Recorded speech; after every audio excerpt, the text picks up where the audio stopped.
Hello ladies and gentlemen, and welcome back to another episode of Hermitcraft Season 6. Still wearing the tie, by the way, and still wearing that horrible face. I can't wait for Mambo to build something that will fix this. Anyway, today we're starting things off at Sahara, and I haven't been here for a very long time, and just walking around, where very long time, like a few days, I should say. I shouldn't over exaggerate, but just walking around in this area just makes me proud of the things that we have managed to create with this place over the course of this season. It's been absolutely, I've loved it, or I'm still loving it. And this room in specific for me is, I really like how this room came together. I really like the now segment. I like this aquarium a lot. Speaking of which, I should probably put some fish in it. I mean, I seem to have forgot to do that. That's hilarious. I really thought that I had done that already. I'd say this place really feels like home. That's what it really feels like. All the explosion holes, all the mega redstone contraptions and all of that. I really like this area. But the reason we're starting things off at Sahara today is because I have got a new plan of an addition to Sahara. Now don't get me wrong, at the moment I really like the whole shopping interaction with Sahara, minus the fact that you can't actually shop at the moment because, well, we haven't restocked it. Should probably do that in this episode because we have collected most of the things. I just need to put the keycards back, so I'll probably do that later in this episode. Anyway, I really do like the way this works, where you go in and you queue an item in and it selects it from the warehouse and all of that. It's quite exciting, but I thought we could add something that makes it even more exciting, like mega exciting, nay, super mega exciting to shop at Sahara. What if every time you bought anything, like anything, every time you bought anything from Sahara, you have a chance at winning a jackpot? If this is your face now, like what? Then you're right. Yeah, I think that would be a really fun thing to do. It would add excitement to shopping at Sahara. Every time you shop, you have a chance of winning diamonds or a jackpot of some sort. Now at the moment when you buy anything from Sahara, you get receipts, these things here. And let's be honest, no one really cares about these receipts. When I implemented this idea from the beginning, it was more of a way to keep track of how much diamonds you owed. But I think that people can keep track anyway, and I can't even remember how you pay. Oh, pay here, thank you. So people put the receipts back here instead of paying. But my idea is to change up the receipt for tokens. Tokens that you then put in another machine and have a chance of winning the jackpot with. There's only one problem with that idea, and that is that I think the receipts are also what we use to track the sales. Is that not true, or do we not do that anymore? You see, when you don't work here on a daily basis, you kind of forget. But no, maybe we don't. Maybe at the moment we are just using the key cards to track the sales. Why are there stone pieces in here? That shouldn't be a thing. Yeah, we are using the key cards at the moment to track the sales. So I don't think we need the receipts, but I should probably check the bindings of the redstone and all of that stuff and make sure that that is true. The way it works is that every module has receipts for that specific item, and then whenever that module is triggered, that item or that receipt is sent down this water stream all the way back to the Sahara shopfront, where it gets sorted out. So it gets shot down this tube. I guess what we could do instead is keep the receipts, just because, I don't know, maybe someone used them, and then I could add, in theory, I just need to add another dropper anywhere on this line that's powered every time the system receives an order. I'm not gonna lie though, I haven't been working with the redstone here for over a month or so, and I need to remind myself of what line does what. So note to self, the next time we build a mega redstone contraption like this, it'd probably be a good idea to mark down the different cables, to mark down what this redstone line does, to mark down what the water streams do, etc, etc. Because at the moment, I'm gonna have to track the whole thing and try and remember everything. What does that line do? What does this thing do down there? This is gonna be a little bit tricky. So I've just spent about 2 hours in the Sahara warehouse trying to reacquaintance myself. I don't know if that's the word, but trying to re-figure out exactly how the warehouse and the different signal and that sort of stuff operates. And then I realized I could just take the signal from the very input at the shopfront, because it's at the shopfront where I would want the tokens to be sent to the shopper, right? So whenever someone puts something in here, we could trigger a dropper right down here, shoot it through this block, and that would have the tokens. Gold nuggets will make a very, very cool looking token, I think. So just gonna rename a bunch of these. Let's test this out. Sent an item through, and oh, I see. Okay, I have to wire this so that that block space there is blocked up. Yeah, that makes sense. All right, so with that taken care of, now it should work. Yep, there we go. I would like some kind of sound or some kind of, well, maybe not. Well, maybe a sound and a light to indicate that something happened over here. I mean, to be fair, you should really see it, but it just feels Sahara to have some sort of light. Would this be to overdo it? No, I think that's perfect. I think that's perfect, honestly. With that taken care of, the next part is to install the machine that will take the tokens and potentially give the customer the jackpot. The mega super jackpot of Doom. Or other prizes. I haven't quite figured that out yet. But I think what I'm gonna do is take this contraption down. So this was supposed to be Sahara eats diorite, but I haven't really talked about this on camera, but because of server lag and different timings and stuff, I couldn't get this thing to consistently increase the bar like I was envisioning. And I've been spending hours and hours trying to make this work and just never could figure it out. So I'm gonna change that up to be the machine where you can get the jackpot. I'll take that diamond back. Thank you very much. There's quite a few redstone parts in this machine to salvage though, so that's good. I'm always happy to do that. And I should probably empty all the water buckets first though, because otherwise we may have a disaster. And I don't want that. Oh, this is interesting. 2 missing dispensers here. This looks like a TNT hole in Sahara. But this was the footprint of the diorite eating machine. Which, I mean, yeah, that was a really good idea. I wish it would have worked on a server. Anyway, we're going to move forward. So I don't really have a good plan for how this thing is going to work. So I think the next step is to jump over to my Redstone Creative Test World and start inventing something that could work here. There's of course one major problem with being in my Redstone Creative Test World.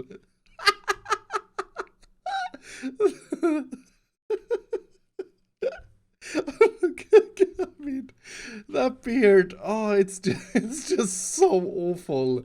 So the key element to this is a randomizer. This here is a 3-way or 3-bit randomizer. Whenever I get an input signal here, it's going to randomly, although it selects the same one over and over again, in theory, it's going to randomly select one of the 3, and it should be completely random. And this is a new design that I haven't used before, using or utilizing an inverted comparator signal from a dropper rather than comparing one of the items being sent out. And of course these things all weigh differently, so redstone weigh 1, this weighs 2, this weighs 3, and by doing that, and one of these, is this called an Ars Norlatch? I don't know the names of things, but doing that we get a random output signal. And that's step number 1, because we don't always want the person to win the jackpot. That would be silly and quite expensive. I've just created something that has a very, very weird mathematical chance to occur, and that is this thing. So I took my 3-bit randomizer, I added another 3-bit randomizer, and I added a dropper which has 1 out of 9 outputs, where the jackpot in this case would be this shulker box. But I didn't want it to be impossible to win, which, I mean, hitting that shulker box there is probably going to be very low chance. So I also added a dropper on the first input, giving you either a diamond block or diamonds. And I made sure to give you something else in case you do hit this dropper but don't get the jackpot. So let's try this out. The thing is, it's a 33% chance to give you a diamond or a diamond block, and it's a 33% chance to hit the second 3-bit randomizer. Already now the mathematical equation is getting out of my head because I'm kind of stupid. And then if it hits the 33% chance on this thing, it will end up on up here and then give you an 11% chance to get the jackpot. I'd be very interested to see if anyone could give the mathematical chance of getting this shulker box when you input something. But anyway, let's try it out. So that's anything on dirt would be a negative, so we wouldn't win anything. Try it out again. So okay, we got the bell, which means that we get the diamond blocks or the diamonds. That should be a 33% chance. So yeah, we got that again. And I've connected everything up so it's on the end there. I still haven't hit the emerald line, the green line. We got like 10 diamonds now. Okay, there we go. And then that hit a dirt block. So that has to then hit this emerald block. And I'm going to see if I can make it happen just once here. There we go. Oh, yeah. Okay, we got our first drop. And that was a block of gold. So I'm curious to see if I cleared up my inventory. How many diamonds did I get? I got the other one 8 times before I got 1 in this thing. Now, of course, everything is up to random chance here, but the odds of getting anything from this dropper is low. The odds of getting the lime shulker box, the jackpot box, is tiny. Absolutely tiny. But I think this serves its purpose. I mean, I'm already addicted to this, so clearly it is a good way of making something exciting. One final touch is to add a dispenser that shoots the item out to the customer, and that way, if we do get the jackpot, the shulker box should also be placed. I just have to hit the bell so I can see that with the diamond. Oh, there we go. Okay, and then that spits out the price to the hermit. Nice. Just out of curiosity, if the shulker box comes down, that should place it. Perfect. One thing I always find extremely satisfying when starting a new redstone project like this, a smaller one, is to have the required size of the build prepared and ready for you to just build the redstone parts in it. So this is something that I've started doing lately and something that I'm probably going to do more often. Like just clean up the walls, clean up the floors, have plain surfaces. It just, I don't know what it is. It just feels, it feels so much better. So I reconstructed the randomizer here on the Hermitcraft server and made it a lot cleaner. That there actually just triggered the special dropper. So this would be the dropper with the jackpot and some other stuff. And this would be the dropper with the more likely to happen items to be shot out, and then everything is connected down here and will be spat out by this dispenser where the customer will be standing. Now the next thing I gotta do is to have an input, and I was thinking, because we are using a yellow shulker box for the membership and just because it looks a little bit cleaner, I was thinking of making a shulker box here, and then not like that, we would send an item and filter out the nugget so that you need to put a golden token or Sahara token into there, and then we'll send a pulse to this input there. Oh, that looks funny. I've never thought about that. Use the trick of an item frame and a Sahara logo there. So with the item filter, filtering the tokens there, all I gotta do is something like that to power the randomizer instead of that button, and that should be a fully working system. So the golden nuggets should end up in that chest there, and any junk item that people try and put in should end up in the other chest. So let's try it out. Let's go for a piece of stone and a token, and the token should also trigger the whole system. Yep. And in that case, we would have won a diamond or a diamond block from this dropper here. Nice. I think that is everything. The Sahara Jackpot chance. I really like how that turned out. That looks really, really good. Now, one thing here that I am going to fix this time, because I know that a lot of people complained when I didn't do it last time, is to alter these sea lanterns so that they are... Well, there's a 3 there and a 2 there, oh, for goodness sake. I remember now you can't get this right because the wall is even. But anyway, that is looking really good. Now all that remains is to build the prices, to put the different things in these droppers. I know we don't talk about this very often, but take a look at this.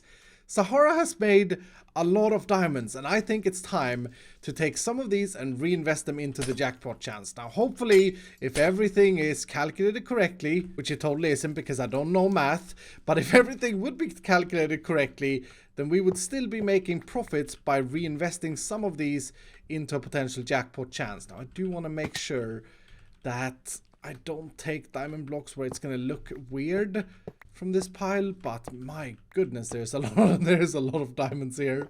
42 blocks is what we're going to take, and I mean the pile looks a little bit smaller. It does look a little bit smaller, but we do definitely still have diamonds in the bank, and I only think that it's a good thing to invest them because hopefully this will mean that people will shop more at Sahara, given that we stock it, of course. So for the high chance dropper, we're gonna go with 4 stacks of emeralds, 2 stacks of gold blocks, 2 stacks of diamonds, and 1 stack of diamond blocks. Now I realize these are not full stacks, but what I mean is the slots, so the availability or the chances to win anything. So if you hit the 33% chance to hit this dropper, you then have a 11% chance to get either of these squares, which means it's a 22% chance to get a diamond, 22% chance to get gold, a 44% chance to get an emerald, etc. So I think that is a good split for the one that wins quite frequently. I mean, you do still have a chance of getting a diamond block from simply buying something from Sahara. You don't actually pay anything extra for this service. Now for the next dropper, which is lower chance, we're going to do something like this. We're still going to have diamonds and diamond blocks, and then I'll put beacons instead of emeralds and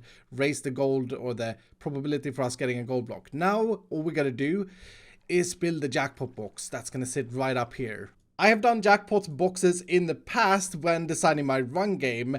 Now this jackpot box is not going to be quite as ridiculously overpowered as the run game jackpot boxes have been, simply because you're not paying anything extra to play this game. This is simply a game that you get by being a customer to Sahara. So I think this, yeah, I think this is a really, really good reward. I mean, you get 15 blocks of diamonds and a bunch of redstone, which is currently still not in good supply, and a lot of iron, which, I mean, we don't have a communal iron farm anymore, so I'm sure some people need iron. I think in general that is a very, very generous reward for you not having to pay anything at all. So that will go in the thing here. Now this is of course in addition to all of the other prices. So with that done, let's try this thing out and see if we get anything with 5 tokens. So we've been purchasing 5 different things, and let's try out the full Sahara jackpot experience with the Sahara jackpot chance. Oh, we actually won immediately. We won a gold block. I mean, not bad. Second token goes in, and nope, that's nothing. Third token, here we go. Nope, nothing. Token number 4. Yeah, we hit the first one, and that's an emerald. I mean, when we hit that, we could in theory get a diamond block. Okay, what about the last token? Come on. Here we go. Oh, yeah, we did get something again. And another emerald. I mean, I really like this. I really do like it. It is exciting.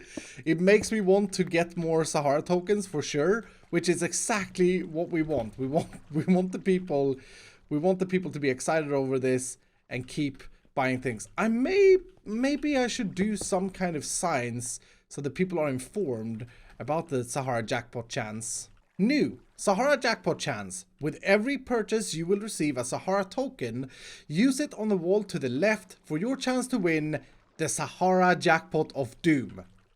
Hopefully that's explanatory. I mean, we got even more signs here now. That is hilarious. That's absolutely hilarious. I've just got a little bit of an extra idea. For an addition to this that would make it even cooler if I can pull this off. I want it to be really visible in case anyone wins the jackpot itself. So what I've done is I put that a comparator here, which is right next to the output. So whenever a shulker box is placed and has items in it, which the jackpot box do, then this should trigger, giving us a redstone signal here. And I'm going to hook that up to a bunch of sounds and fireworks so that you really feel that you get the jackpot. This is looking absolutely ridiculous, but let's try this out. So you go there, and then we're going to grab a shulker box. And we're going to simulate this by just placing the shulker box down. It has 1 stick in it. So when Yes! Yes, yes, yes!